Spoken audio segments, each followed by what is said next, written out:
nastaghfiruh wa na'udzu billahi min syururi anfusina wa min sayyiati a'malina may yahdihillahu fala mudilla lahu wa may yudhlil fala hadiyalah. Asyhadu an la ilaha illallah al-malikul haqqul mubin wa asyhadu anna Muhammadan abduhu wa rasuluh. La nabiyya ba'da. Faya ibadallah usikum wa nafsi bitaqwallah faqad faza muttaqun. Faqala Allah Ta'ala fi kitabil karim a'udzu billahi samil alim minasyaitonir rajim. Bismillahirrahmanirrahim. Ya ayyuhalladzina amanu taqullaha wa qulu qawlan sadida yuslih lakum a'malakum wa yaghfir lakum dzunubakum.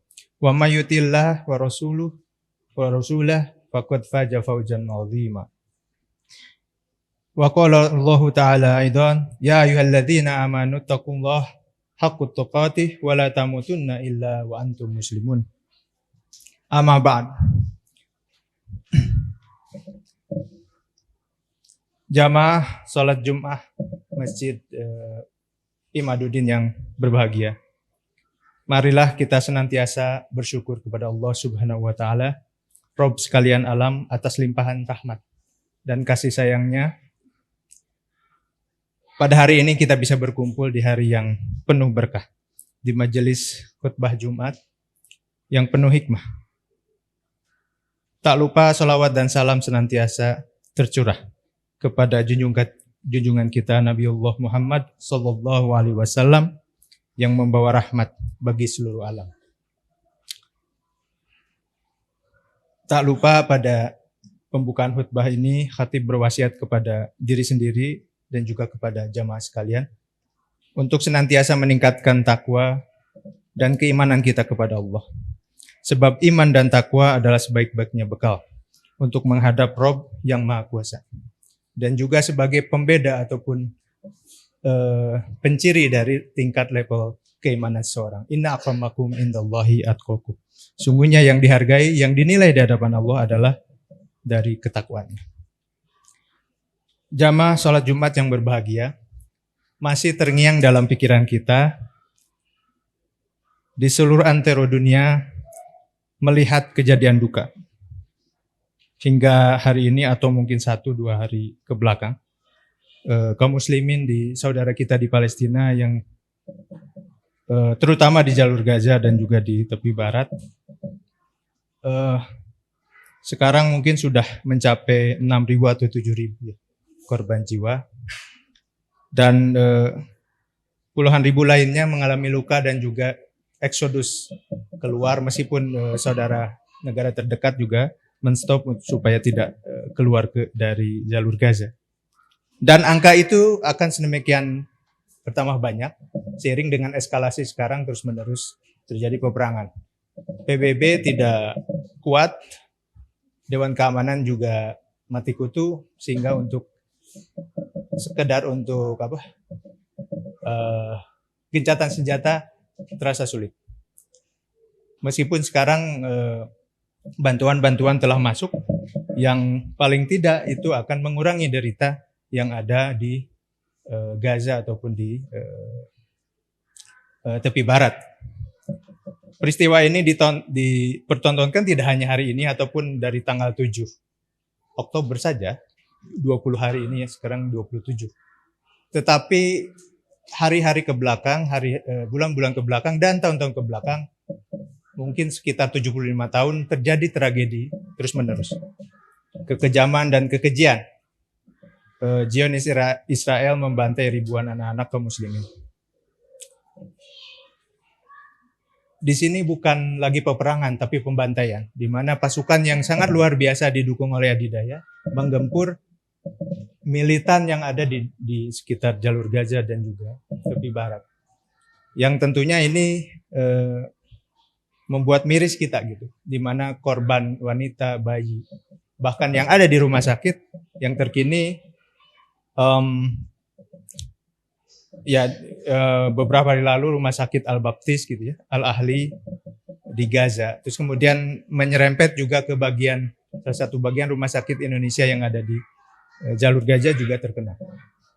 Dan juga rumah sakit yang lain yang tentunya itu bukan fasilitas militer, fasilitas militan, Tetapi itu fasilitas publik, siapapun perlu pertolongan. Rumah sakit supaya bisa dia sehat. Kembali lagi. Tetapi menjadi sebuah kebiasaan lempar batu sembunyi tangan ketika mereka melemparkan atau menembakkan misalnya ke daerah pendudukan, senantiasa mencari alibi bahwa itu adalah kesalahan dari para pejuang yang lain. Mungkin tidak ditujukan ke Hamas, tapi ditujukan ke jihad Islam atau yang lain. Itu terus-menerus dilontarkan, tapi paling tidak mereka akan mengatakan kami hanya membela diri. Dengan alasan itu mereka bisa mengagresi dan terus-menerus masuk dan membunuhi khususnya kaum muslimin. Sebetulnya Palestina itu sebuah entitas wilayah yang tidak hanya mayoritas kaum muslimin, tetapi identitas ketiga agama samawi, Islam, Kristen, dan Yahudi. Bahkan beberapa kelompok Yahudi yang ortodok di sana juga menentang daerah pendudukan. Karena menurut mereka Palestina adalah kami gitu. Kami di situ adalah Islam, Yahudi, dan Nasrani yang ikut bersaudara ribuan tahun, saling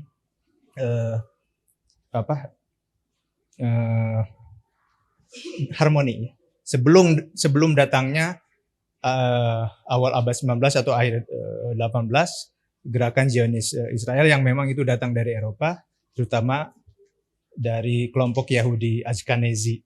Itu banyak kajiannya, bahkan mungkin tidak hanya secara biologis mereka. Bahkan ada yang mempertanyakan secara biologis dia itu bukan Yahudi, tapi sekelompok orang yang bercampur dan sebagainya, tetapi memiliki keyakinan Yahudi. Sehingga secara garis keyakinan mereka disebut Yahudi. Ketika pembantaian itu terjadi, yang kita lihat tidak hanya masalah politik, masalah agama, tetapi paling tidak adalah masalah kemanusiaan. Ini adalah ujian berat. Kemanusiaan dari semua manusia dan juga persaudaraan di antara kaum muslimin terhadap penderitaan kaum muslimin yang lain. Jadi mana ada manusia yang tega membunuh, membantai orang-orang yang tidak berdaya dan bahkan mungkin secara kasat mata ya dia mau melawan pakai apa gitu. Orang yang tidak bersenjata pun meskipun tegar dengan yang bersenjata yaitu pembantaian. Apalagi nih seorang wanita, anak kecil, apalagi bayi yang ikut terbantaikan. Ini adalah ujian keimanan, ujian persaudaraan kita sebagai muslim. Kita jauh dari sini, mereka jauh juga dari kita, tetapi ketika persaudaraan dan keimanan itu menjadi satu ikatan, tidak lagi batasan. Dan itu adalah satu ujian keimanan buat kita. Apakah kita peduli atau tidak? Apakah kita memberi bantuan paling tidak dalam bentuk doa atau tidak? Ya secara politis kita bisa mendesak pemerintah untuk bisa kebijakan luar negeri untuk bisa menekan terus-menerus. Ya. Meskipun sekarang Oki terus negara-negara yang lain pun beberapa Uni Eropa mulai ya dari Irlandia, Spanyol untuk mengecam agresi Zionis Israel ini.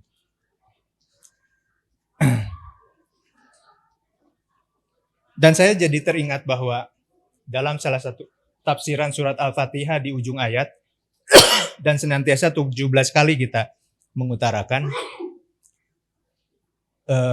ihdinas siratal mustaqim siratal ladzina an'amta 'alaihim.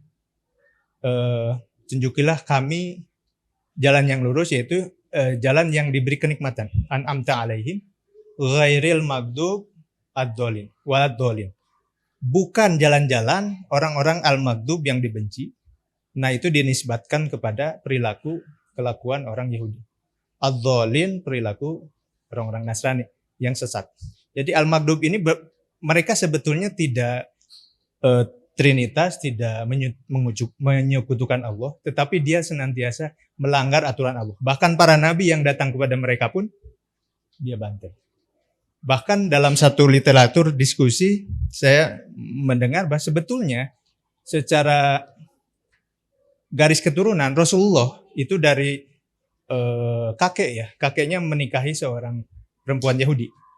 Jadi Nabi Muhammad juga masih ada garis dari biologis ke keturunan Yahudi dari Ishak berarti, tidak hanya dari Ismail. Tapi tetap mereka tidak mengakui. Kenapa?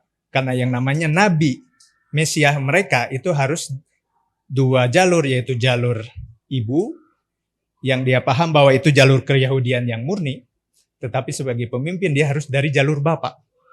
Jadi ya Ishak, tapi jalur laki-laki baru yaitu dari kajian keturunan ya. Tapi tetap saja tidak percaya. Tetapi itu sebagai keyakinan dari mereka gitu. Dan mereka tetap masih memegang monoteisme yang meskipun ada beberapa perbedaan dengan umat Islam.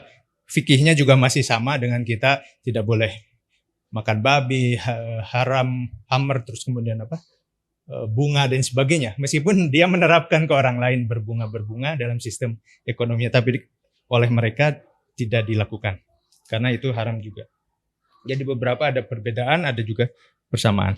Tetapi khusus kepada kaum muslimin dan kaum Nasrani, dia sangat benci sekali. Karena memang gerakan Zionisme ini adalah gerakan Zionisme yang menginginkan Yahudi punya negara. Sedangkan pemahaman Yahudi yang lain, dia itu dinisbatkan harus berdiaspora, tidak boleh ada negara. Jadi memang di antara mereka pun ada pemahaman yang berbeda.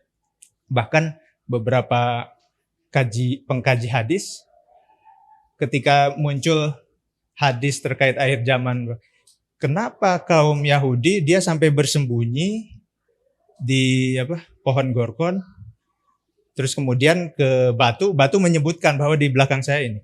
Padahal selama ini kami hidup damai dalam naungan daulah Islamiyah. Kenapa ada hadis ini? Nah, baru terbuktikan di awal abad 19 ketika muncul gerakan Zionis. Oh, ternyata seperti ini. Kaum muslimin yang berbahagia. Nah, tentunya kita sebagai seorang yang beriman terhadap kejadian peristiwa pembantaian ya.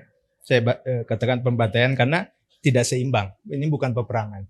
Kalau peperangan ya dua pasukan yang saling kuat gitu.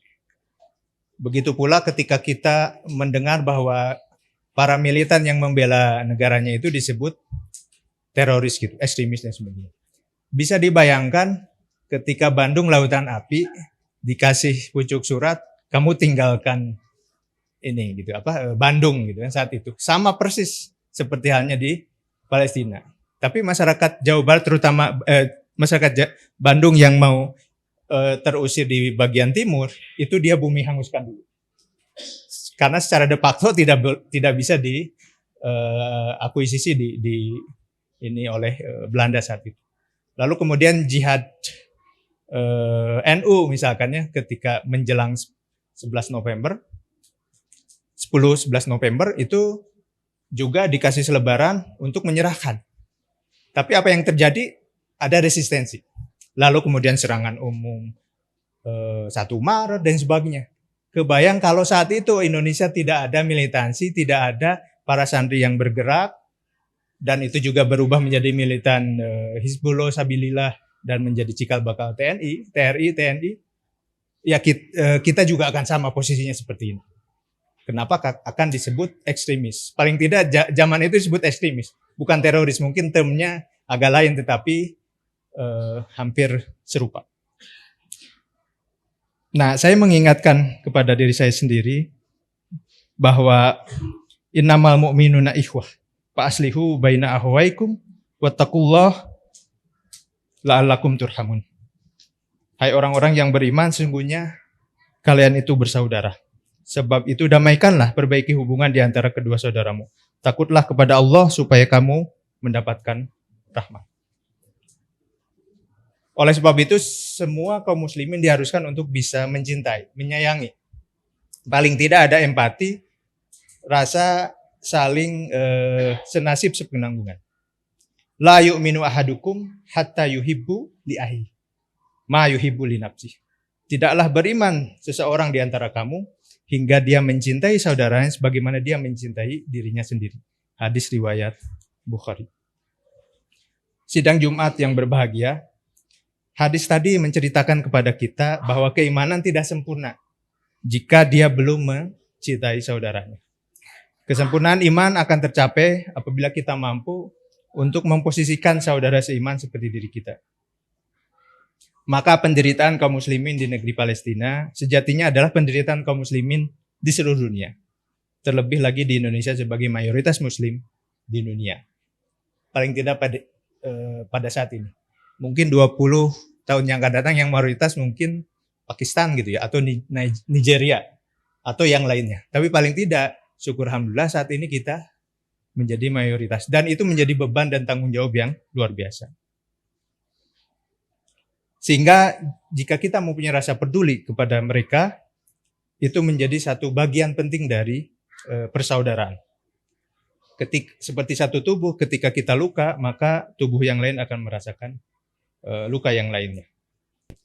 Al-Aqsa merupakan tempat yang sangat strategis dan juga suci. Terlebih di dalam Al-Quran disebutkan, Subhanalladzi asra bi abdihi lailam minal masjidil haram ilal masjidil aqsal ladzi barakna haulah linuriyahu min ayatina innahu was-samiul basir. Yang artinya Maha Suci Allah yang telah memperjalankan hambanya pada suatu malam dari Masjidil Haram ke Masjidil Aqsa yang telah kami berkahi sekelilingnya. Masjidil Haram, Masjidil Aqsa diberkahi seluruhnya agar kami perlihatkan kepadanya sebagian dari tanda-tanda kebesaran kami. Nah, ini banyak tafsiran di sini, banyak kebesaran, terutama dalam sepertiga malam luar biasa, itu bisa bolak-balik ya. Secara teknologi sekarang nggak mungkin terjadi. Sesungguhnya dia adalah maha mendengar dan lagi mengetahui. Dan juga dalam hadis riwayat Bukhari disebutkan, jangan bepergian jauh kecuali ke 3 masjid, yaitu masjidku, Masjid Nabawi, Masjid Al-Haram, dan Masjid Al-Aqsa. Jadi 3 masjid itu dalam kajian akhir zaman itu salah satu yang menjadi pokok pembicaraan ya, di mana kaum muslimin menjadi penting menziarahi. Bahkan itu menjadi salah satu simbol kesucian dan keagungan umat Islam. Dan Baitul Maqdis ini juga merupakan kiblat pertama kaum muslimin. Rasulullah pertama kali sholat langsung menghadap ke Baitul Maqdis selama kurang lebih 17 bulan. 1 tahun 5 bulan. Hampir 1 tahun setengah. Jadi makanya ada kiblatain, ada masjid 2 kiblat gitu, satu yang menghadap Baitul Maqdis, satu lagi yang menghadap Ka'bah. Dan itu menjadi satu tidak hanya historical, tetapi lebih ke transendental. Masyarul muslimin rahimakumullah. Ya, sebagaimana yang saya sampaikan tadi, Baitul Maqdis dan tempat suci lainnya seperti Masjid Al-Aqsa memiliki sesuatu yang tinggi di hati kaum muslimin. Tanah itu adalah bagian dari warisan para nabi dan rasul, diserahkan kepada umat Nabi Muhammad SAW, terutama ketika peristiwa Nabi Ibrahim. Lalu kemudian pindah ke Makkah dengan membawa Nabi Ismail. Dan itu peristiwa-peristiwa itu menjadi bekas dan menjadi satu kesamaan antara 3 agama samawi. Jadi kalau kita berdialog biasanya merujuk pada milah Ibrahim. Dan itu disepakati meskipun dalam teks-teks sucinya ada perbedaan yang terjadi. Meski memang di zaman silih berganti penguasa di Palestina itu lalu kemudian dimiliki oleh Nabi Muhammad pada ketika Kaisar Romawi, dan itu dikuasai oleh Khalifah Umar 15 tahun setelah Hijriah. Lalu kemudian bergantian dengan pergantian yang terjadi, lalu kemudian oleh kaum Salib, lalu diambil alih kembali oleh Sultan Salahuddin Al-Ayyubi, dan terkenal ya filmnya itu ya, yang itu memberi pesan bahwa kesatria jenderal Islam yang memang fair terhadap perjuangan dan mempersilahkan kaum Nasrani dan para pengikutnya tidak diapa-apakan kembali ke negerinya sendiri. Tetapi ya memang hari ini penjajahan itu terjadi. dan kebetulan memang menimpa kaum muslimin dan sebagian dari kaum Nasrani, dan mungkin ada beberapa juga yang menentang Zionis dari sebagian Yahudi, yang mereka terus menerus menghabisi. Ya, mereka ingin merebut Baitul Maqdis dari kaum muslimin. Tetapi klaim itu tentu batal, tertolak dari Allah, menyebutkan bahwa bumi dan tanah suci yang ada di dalamnya adalah milik orang soleh. Sebagaimana dalam surat Al-Anbiya ayat 105, yang artinya, sungguh kami telah menuliskan di dalam Jabur, setelah tertulis di dalam Az-Zikr, Lauhil Mahfud, bahwa bumi ini akan diwarisi oleh hamba-hambaku yang soleh. Jadi ketika orang Yahudi Nasrani yang soleh, yaitu ya diwarisi. Ketika mereka menyimpang dan dibenci, maka yang mewarisi adalah orang soleh dari kaum muslimin. Jadi seperti itu fase, dan karena pada prinsipnya umat-umat dari zaman Nabi Adam ke zaman Nabi Muhammad adalah seorang muslim. Orang-orang yang soleh yang mewarisi bumi ini. Jadi pada intinya umat Islam adalah pewaris sejati dari setiap hukum ilahi sebelumnya, dan kita berhak dalam mengikuti setiap ajaran syariat yang dibawa Nabi dan Rasul yang diturunkan khususnya kepada Nabi Muhammad SAW. Tentunya ini menjadi kilas balik sejarah yang tidak hanya sekedar historical point atau pandangan historis, terus kemudian pandangan transendental kesucian keagamaan, tetapi ini merupakan pandangan dunia bagaimana menciptakan perdamaian. Karena selama adanya ini daging duri dalam daging, gerakan Zionis ini itu akan menggerogoti. Bahkan adik kuasa pun tidak bisa apa-apa. Pengeluaran peperangan di Gaza itu sekitar 3 triliun dalam satu hari. Jadi kalau 20 ya 60 triliun. Terus belum lagi efek-efek yang lain, collateral damage. Terus kemudian yang kematian tentunya lebih tidak bisa kita kalkulasi. Nah itu luar biasa akibat pembantaian yang terjadi di kaum muslimin akibat Zionisme, gerakan Zionis Israel yang ada di Palestina. Makanya orang Palestina tidak mungkin dia menyebut Israel. Tidak, itu adalah Palestina. Karena 1913 atau 1905 bahkan dalam Bible, dalam kitab suci kaum Nasrani pun pas dibuka di salah satu bukunya yang disebut adalah The Holy Land itu adalah Palestine. Baru 1913 itu berubah jadi Israel. Jadi dan itu ditanamkan di antara yang sekte yang sangat kuat gitu ya, Zionis ke agama yang lain. Mudah-mudahan tidak ada Zionisme Islam ya. Karena muncul di viral Netanyahu menyebutkan bahwa kami dibantu oleh medsos dan buzzer-buzzer termasuk di Indonesia untuk menetralisir kondisi yang ada di ini. Jadi luar biasa gitu, penetrasi dunia ya, tidak hanya dari teknologi, ekonomi, tapi juga sampai ke buzzer, gitu ya. Dan ini menjadi pelajaran buat kita. Mudah-mudahan kita tidak ikut pada semacam agenda opini orang-orang yang tidak senang terhadap kaum muslimin, Islamofobik, anti-Islam. Meskipun kita juga tidak boleh anti-Semitik karena itu disalahartikan gitu ya. Yang dibenci itu ada gerakan Zionisme.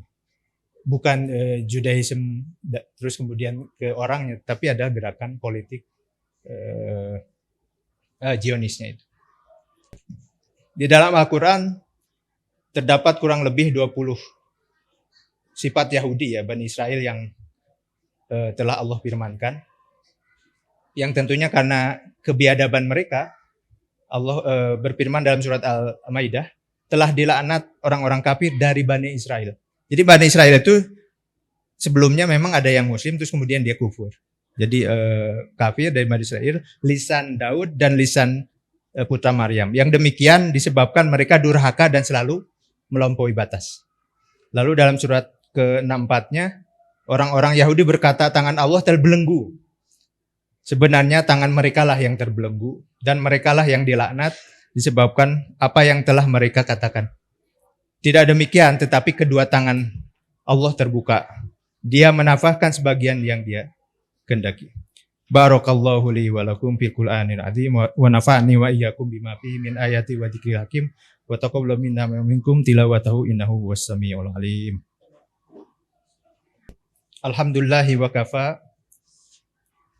wa usalli wa usallimu ala Muhammadin Mustafa wa ala alihi wa sahbihi ahlil wafa. Asyhadu an la ilaha illallah wahdahu la syarikalah wa asyhadu anna Muhammadan abduhu wa rasuluh. Allahumma sholli ala sayyidina Muhammadin wa ala alihi wa sahbihi ajmain.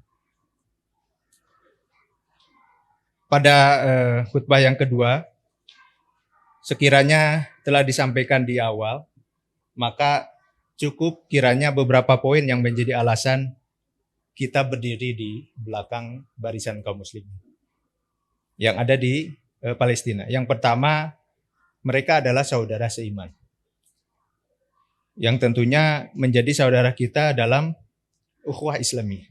Tentunya ada saudara yang lain menjadi ukhuwah watoniyah ya, yang tentunya saling membahu-membahu untuk kemerdekaan mereka. Yang kedua, karena tanah air mereka adalah tempat suci kaum muslimin. Yang ketiga, karena gerakan Zionis Israel adalah penjajah dan kaum yang dilaknat oleh Allah, sehingga sungguh mengherankan jika kita masih salah untuk memihak. Yang keempat, tentunya mereka adalah bangsa yang pertama kali atau awal-awal negara yang mengakui kemerdekaan Indonesia. Sehingga ketika mereka belum merdeka, serasa senasib sepenanggungan bangsa-bangsa yang terjajah saat itu, dan Palestina sekarang yang belum merdeka, itu menjadi satu kewajiban, satu penderitaan di mana kita harus saling bahu-membahu. The founding father dari awal sampai sekarang senantiasa berada di belakang kaum muslimin yang ada ataupun pemerintahan Palestina yang ada di sana, sehingga tidak ada lagi kata pro-Zionisme di Indonesia, karena memang dari segi kita ketahui di pembukaan ya, bahwa penjajahan di atas dunia harus dihapuskan karena tidak sesuai dengan pri kemanusiaan dan pri keadilan. Lalu kemudian juga bahwa penjajahan itu tujuan kita selain keadilan sosial juga adalah perdamaian dunia, dan itu inline seiring dengan filosofi yang harus kita jalankan sehari-hari. Mari kita berdoa kepada Allah, mudah-mudahan segala itikat baik persaudaraan kita sebagai sama muslim menjadi bukti kita bahwa kita adalah mencintai mereka dan menyokong perjuangan mereka dalam kemerdekaannya. Innallaha wa malaikatahu yusollu 'alan nabiy ya ayyuhalladzina amanu shollu 'alaihi wa sallimu taslima. Allahumma ighfir lil muslimina wal muslimat wal mu'minina wal mu'minat al ahya'i minkum wal amwat innaka sami'ud qaribun mujibud da'wat. Allahumma a'izzal islam wal muslimin. Allahumma an kafarata ahlal kitab alladhi yusadduna an sabilik wa yukadzibuna rusuluk wa yuqatiluna awliya'ak. Allahumma ansurnal mujahidina fi Palestin wa fi kulli makan wa fi kulli zaman. Allahumma ansurhum ala a'daihim wa man a'anahum minal munafikin. Allahumma saddid ramyahum wa wahid sufufahum. Rabbana la tuzigh qulubana ba'da idh hadaitana wa hab lana min ladunka rahmah innaka antal wahhab. Rabbana arinal haqqo haqqo warzuqna ittiba'ah wa arinal batila batila warzuqna ijtinabah. Rabbana atina fid dunya hasanah wa fil akhirati hasanah wa qina adzabannar. Subhana rabbika rabbil izzati amma yasifun wa salamun alal mursalin walhamdulillahi rabbil alamin.